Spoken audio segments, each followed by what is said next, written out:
Hello students, welcome back to channel SumThing Rational again. So we have been solving NJSLA questions, Algebra-1, uh, operations on polynomials. So and let's have another question and let's dive into this question again. I hope you have been enjoying my videos. So let's pause the video and read the question first. As you see here in the question, function is given. F of x is equal to x times blah blah blah. So there is an expression, x is multiplied and negative 3x multiplied. So they say in part A, an equivalent form of function is f of x times x minus 2, x minus a, where a is the constant. So it means that in the question, they write the function in two different ways. So when I analyze a little bit, okay, so here in the second, just like second form of the function, x times x minus a times x minus 2, x times x minus a, x minus 2. We have three things here, which is the factored form of the function, okay, which is the factored form of the function. So when I look at here, it is not the factor form of the function. So this question we can solve in different ways, okay? One of the way I will apply factoring here, but I will not factor directly. First, I will use distributive property. I will distribute this and I will distribute this. Later on, I will rearrange the function in a standard form. Then I will factor it out. Okay? So at the end, I will find a. Another solution, there is one of the special case, difference of square. I will explain that. We can solve it by difference of squares also. And I will show you the third way. I think third way will be also interesting solution for you. Okay, let's go.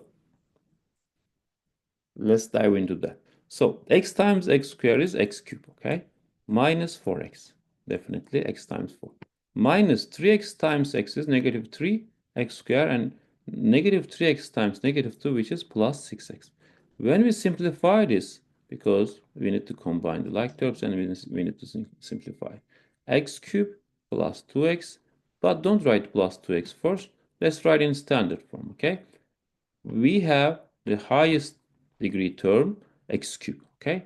Then later we have x squared term, okay? Let's like x squared term, next 3, x squared. So they are not like terms. I cannot either add them, neither just subtract them, okay? But negative 4x and the positive 6x, they are like term. I can combine them as positive 2x. Now I have a cubic expression here. My function became cubic expression. And if you notice here, in each expression, in each term, there is x multiply here. In one of them, x squared, x cubed, which means that when we start factoring the polynomial, we start by factoring by greatest common factor. So in this question, greatest common factor is available, which is x. What I want to do, this x I want to take out of the parentheses. Actually, when we look at the second form of the function, I see x here already, so it can help us, which means that this function can be written as x times x minus 2 times x minus a, which I will find what is a at the end, okay? If x comes outside, so it will be more easier for us. So if x comes outside, now we think about that. What multiply with x, then I get x cubed. So definitely it should be x squared, because x times x squared, x times x squared is x cubed. Okay? Because of that, if I factor out x outside, x squared remain inside. So later on, what makes negative 3x squared with x? So definitely that is negative 3x. Okay, you may consider 3x squared, but 3x squared we don't write here because 3x squared and x 3x cubed. Okay, we just keep it as negative 3x because negative 3x and x multiplication is negative 3x squared, which is in the above expression. That will be plus 2. Now it became more simple. As you see here, inside the parentheses, we have what? We have x squared minus 3x plus. Okay, so it is a quadratic trinomial here. As you know, factoring this quadratic trinomial is so easy. We are looking for two numbers. Their multiplication is plus 2 and addition is negative 3. There are different methods. that we are just doing this. One of the methods is my students are just like they know as an X method. So you can put L on top 2. You can put negative 3 at the bottom. So here and here I will write two numbers, which their addition will be negative 3, multiplication will be positive 2, which is negative 2 and negative 1. Okay. When I multiply negative 2 and negative 1, you got positive 2. When you add negative 1 and negative 2, you got negative 3, which means this polynomial can be factored as x minus 1 and x minus 2, but I will write x minus 2 first because I want to make 101 matching with this. Okay. Now, as you see here, x I have, x minus 2 we have, and this must be x minus 1. X minus a must be x minus 1. Because of that, from here, a will be, we can write it down, a will be 1. Okay. A will be 1.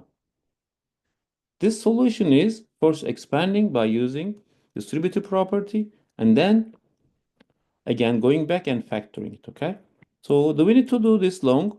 Maybe we don't need, but you can solve it. This is the one of the solution. Let me put here solution 1 or just like the way 1.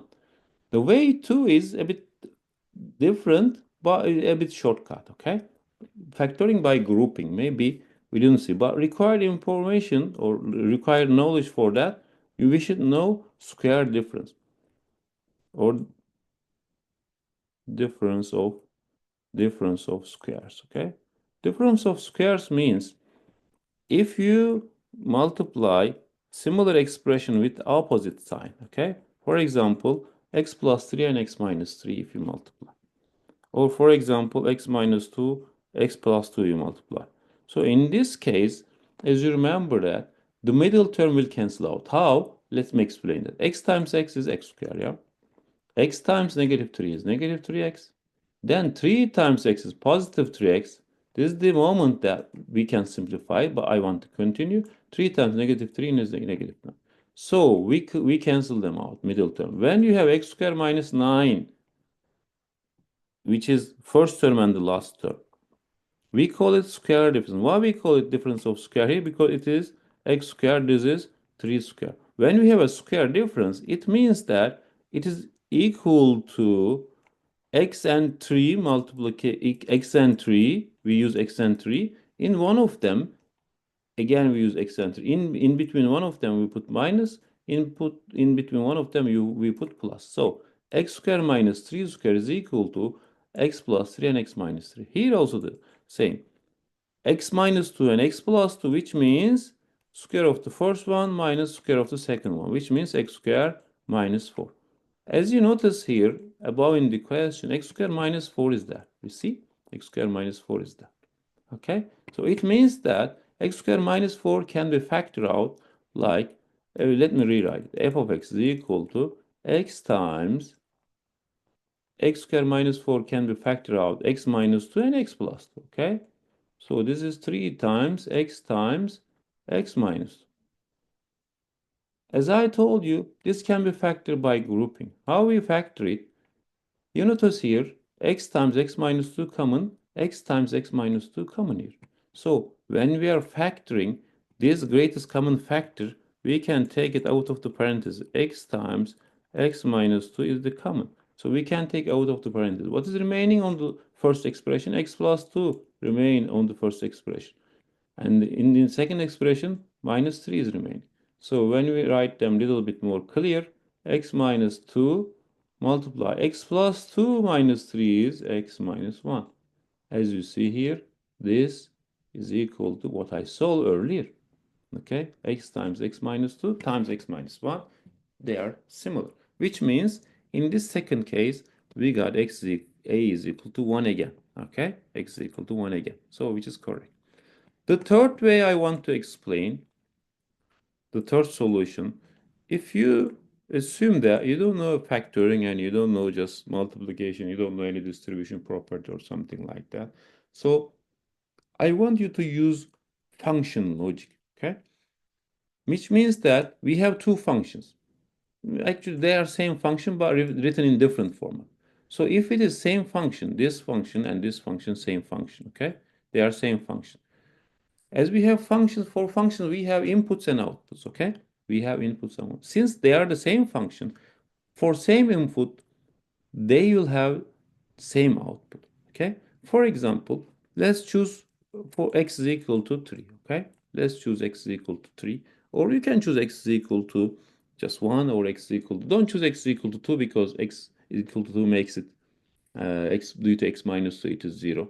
So you choose one proper input. Okay. So for the first function, f of x is equal to, for the first function, which is x times x squared minus 4 minus 3 times x minus 3x times x minus 2. Let's put this input. 3 times 3 squared minus 4 minus 3 times 3, 3 minus 2, okay? And for the second function, I put 3 again here as an input. 3 times 3 minus 2 and 3 minus 8. So these are inputs. So these inputs must be equal also, okay? Let's do it.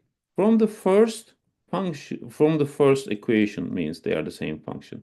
3 times 3 squared is 9, 9 minus 4 which is 5, okay? 3 times 5 minus 3 times 3 which is 9, 3 minus 2 which is 1, 3 times 3 1 which is 9, okay? Which is 3 times 5 minus 9 which is 6, okay? First function will give me 6 output.